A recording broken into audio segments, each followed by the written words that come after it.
دوای بەردەوامبوونی یاریەکانی بۆ ماوەی زیاتر لە یەک مانگ خولی تۆپی پێی سەرۆک مامجەلال لە کفری کۆتایی هاتوو، هەردوو تیپی شاڵا و گەرمیان توانیان بگەنە یاری کۆتایی خولەکە کە بە ئامادەبوونی ژمارەیەکی زۆری وەرزش دۆستان یاری کۆتایی ئەنجام درا و تیپی گەرمیان بۆ جاری نۆیەم توانی نازناوی خولەکە بەرز بکاتەوە. سپاس بەخوای گەورە پێشەکی بە خێراتنی کەناڵەکەتانەکەم ئێمە یاریگەڕێنەوە بۆ یەک ریزی و یەک تەپایی و یەک دڵی یاریزانەکانمان بۆ چاو خۆتان بینیتان دوو گۆڵمان خواردبوو لە گێمی دووەمان توانیمان تەعادولی کەین و سپاس بەخوای گەورە توانیمان یاریەکەیش بەبردنەوە بۆ یەکلاکردنەوە بۆ خۆمان بگەڕێنینەوە. ئێمە وەکو تیپی یەڵدرم بەشداریمان کرد و سێمان بەدەستێنا.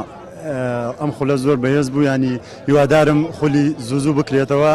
ئەم خولێ لە بۆی پێشکەوتنی شارەکەمان و بۆ یاریزانەکانمان بتوانن پەرە بدەن بە وەرزش و خولێکی هەرە گرنگ بوو بۆ شارەکەمان. بەڕاستی ڕکابەریەک زۆرکرا لە نێوان تیپەکاندا، ینی ململانەیەکی گەورە و بەهێز کرا لە نێوان ئەم تیپەیە. لە ئێمە وەکو تیپی یەڵدرم ململانەیەمان کرد دیتر بە پێتوانە هەوڵی خۆماندا.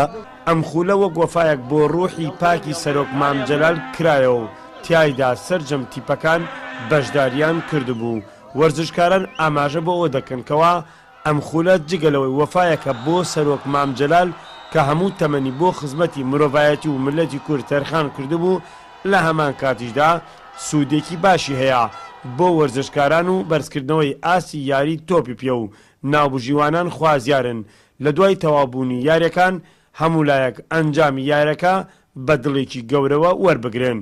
سەرەتای هەموو یامیش دەستپێکی خولەکان و تاو کۆتایی خولەکانیش هەموو قسە و هەموو ڕخنێخرێ سەر ناوشیوانان. من داواکارم لە ڕاهێنەران و یاریزانان چی درواز دەو خاڵە بێنن بە گشتی، ینی وازە ناوبژانە بێنن کە تۆ هەڵسە یارزانەی خۆت جای لەگەڵ یارزان خۆت نەوەگوتی لە خاڵ دۆڕاوی یاوەکو هەر شتێک تێ وڵا خەتای ناوبژیوان یاوەکو خەتای ئەمە هیوادارم ئەو شتە نەمێنێ، یعنی چیتر سوکاتی بە ناوبژیوانان نەکرێت و ڕێزە مادوومنیان بگرن. لە یاری کۆتایی خولی سەرۆک مامجەلالدا هەردوو لا بە 2 گۆڵ یەکسان بوون. دواتر لە ڕێگەی لێدانی یەکلایی کەرەوە تیپی گەرمیان توانی نازناوی خولەکە بەرز بکاتەوە.